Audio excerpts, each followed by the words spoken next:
Next అంగారక దోషం. అంగారక దోషం అంటే కుజరాహు కలయిక లేదా దృష్టిని కుజదోషం లేదా అంగారక దోషం అని కూడా అంటారు. అనగా కుజుడికి మరో పేరు అంగారకుడు అంటారు కదా. అవును. మంగళుడు అవునండి. అంగారకుడు. సో దీన్ని అంగారక దోషం అంటారు అనమాట. కుజరాహు కలయికని అంగారక దోషం అంటారు. సో ఈ సంబంధం మూడో స్థానంలోకి వస్తే జన్మ జాతకంలో ఇల్లు ఉంటే ఆ జాతకుడు హింసాత్మకంగా నేరస్తుడిగా కూడా అభివృద్ధి చెందుతాడు. సో ఈ కుజరాహు కలయిక ఎప్- ఆ, మూడవ స్థానం అంటే ఇక్కడ ఉంది ఇక్కడ.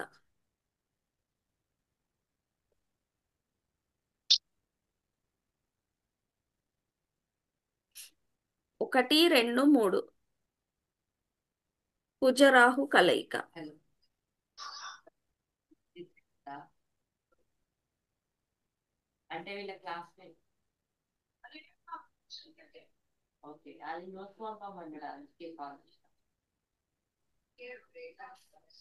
సో ఈ విధంగా ఉన్నట్లయితే ఒకవేళ వీళ్ళకి ఇల్లు సొంత ఇల్లు ఉన్నట్లయితే ఈ జాతకుడు హింసాత్మకంగా నేరస్తుడిగా కూడా అభివృద్ధి చెందుతాడనమాట. వీరు మరింత దూకుడుగా అహంకారంగా స్వార్థపూరితంగా ఉంటారు. వివాహం తర్వాత కూడా ఇతరుల వైపు ఆకర్షితులవుతారు. సో ఈ విధంగా అంటే ఇప్పుడు తొందరపాటుతనం అన్నమాట. రాహు అయినా కుజుడైనా తొందరపాటుతనం కదా. అవును. రాహు కూడా ఏదేదో చేయాలనుకుంటాడు, కుజుడికి ఆలోచన ఉండదు, ఆవేశం తప్ప.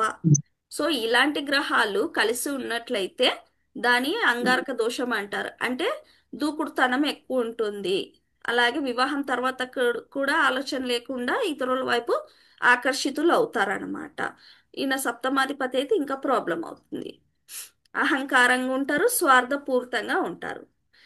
నెక్స్ట్ పితృదోషం.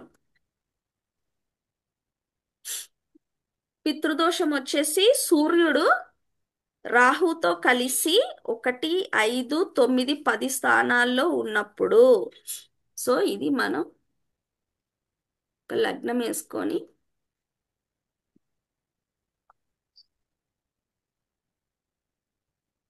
సూర్య రాహులు పితృదోషం అన్నమాట.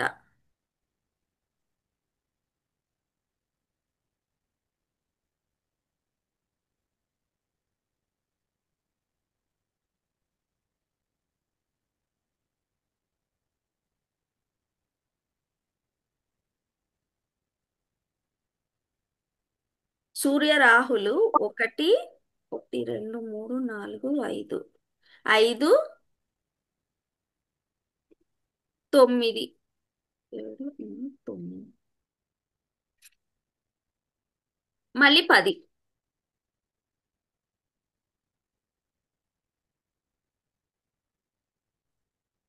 సో ఈ విధంగా సూర్యుడు పుత్ పితృకారకుడు కదా. అవును. ఆ సో సూర్య రాహులు ఇద్దరు కలిసి లేదా వీళ్ళ దృష్టి అయినా సరే 1, 5, 9, 10 ఈ స్థానాలు కర్మస్థానం. ఇది వచ్చేసి పిల్లల స్థానం. ఇది వచ్చేసి పితృస్థానం భాగ్యస్థానం. ఇది కర్మస్థానం. ఇది లగ్నం. సో ఈ విధంగా ఈ స్థానాల్లో ఏర్పడినట్లయితే సూర్యరాహుల కలయిక దాన్ని పితృదోషంగా పరిగణిస్తారనమాట. అలాగే గురు రాహులు కూడా సేమ్ ప్లేస్ లో ఉన్నప్పుడు 1, 5, 9, 10 ఓకే. ఇది కూడా అంతేనా? గురు రాహులు. ఆ 1, 5 లగ్నం నుండి 1, 5, 9, 10 ఈ విధంగా ఉన్నట్లయితే గురు రాహుల్ అన్నమాట. అదే అదే ప్లేస్ లో గురు రాహులు వేసుకోండి 1, 5. అలాగే శని రాహు 1, 5, 9, 10 ఈ స్థానాల్లో ఉన్నట్లయితే పితృదోషం అన్నమాట.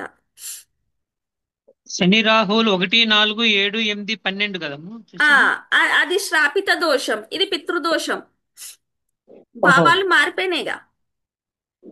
పితృదోషం. ఓకే. ఆహా. ఆ 1, 5, 9, 10 శని రావుతో కలిసి ఉన్నప్పుడు అప్పుడు ఈ పితృదోషం అనేది ఏర్పడుతుంది. ఉమ్. సో ఇలాంటి వాళ్ళు లగ్నం అంటే మనం కాబట్టి జీవితంలో కష్టపడాలి. సంతాన సమస్యలు, విద్య, ఉద్యోగం, భావాన్ని బట్టి ఆ సమస్యలు అనేది ఏర్పడతాయి అన్నమాట. అంతే కదా. ఉద్యోగం 10th హౌస్, 5th హౌస్ ప్రేమ, సంతానం, 9th హౌస్ భాగ్యస్థానం, తండ్రి స్థానం, అలాగే విద్య కూడా, హైయర్ ఎడ్యుకేషన్ గురించి కూడా తెలుపుతుంది భాగ్యస్థానం.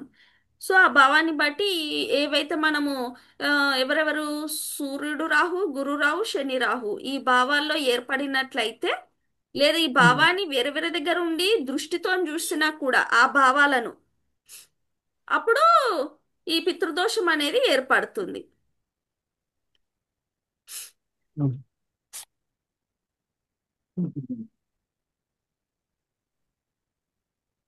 నెక్స్ట్ నాగదోషం.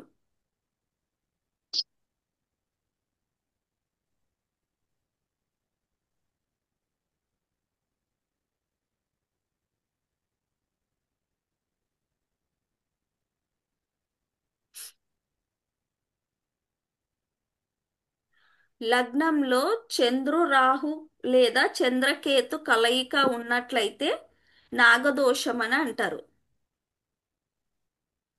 లగ్నంలో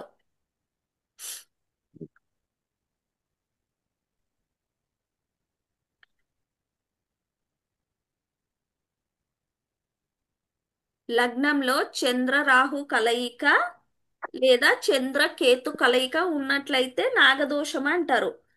అలాగే ఇక్కడ ఇది లగ్నం అనుకోండి, ఇక్కడ నుండి అష్టమ స్థానం అంటే ఇది 8. ఇప్పుడు ఇవి తీసేద్దాం.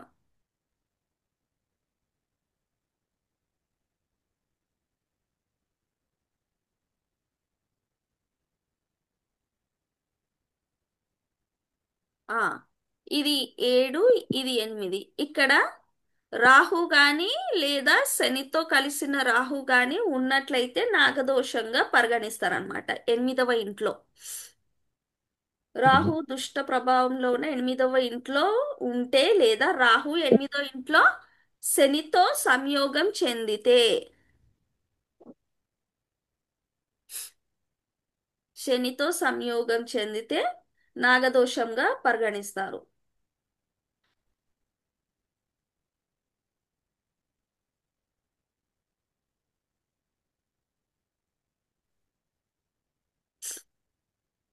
ఈయననే రాహువు 1, రాహువు 1లో గాని 2లో గాని 5, 7, 8 ఈ ఇంట్లో ఉన్నట్లయితే నాగదోషంగా పరిగణిస్తారనమాట.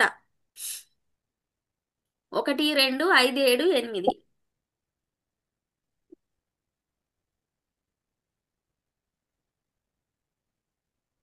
ఈ స్థానంలో ఉన్నట్లయితే నాగదోషం. చంద్రుడు తప్పనిసరిగా దుష్ట ప్రభావంలో ఉంటాడు. సో ఈ నాగదోషం ఏర్పడినప్పుడు చంద్రుడు తప్పనిసరిగా దుష్ట ప్రభావం అంటే అమావాస్య చంద్రుడే ఉంటాడు అనమాట, లేదా పాపగ్రహాలతో కలిసి ఉంటాడు ఆ విధంగా. ఈ విధంగా ఉన్నట్లయితే ఇమేజ్ ని పాడు చేస్తుంది, అక్రమ కార్యకలాపాలకు దూరంగా ఉండాలి. ఇలా నాగదోషం ఉన్న వాళ్ళు, ఉన్న వాళ్ళకి ఇమేజ్ ని పాడు చేస్తుంది అనమాట. వాళ్ళ పరువు పోతుంది, ఇమేజ్. అక్రమ కార్యక్రమాలకి దూరంగా ఉండాలి ఇలాంటి వాళ్ళు.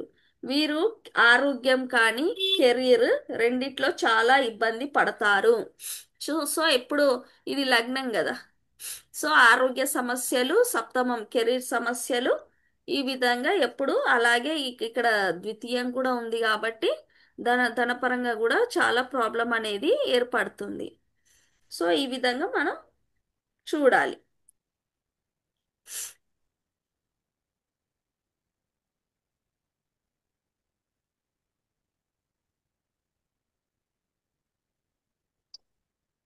వీడియో కోసం, మ్మ్, ఒక్క నిమిషం.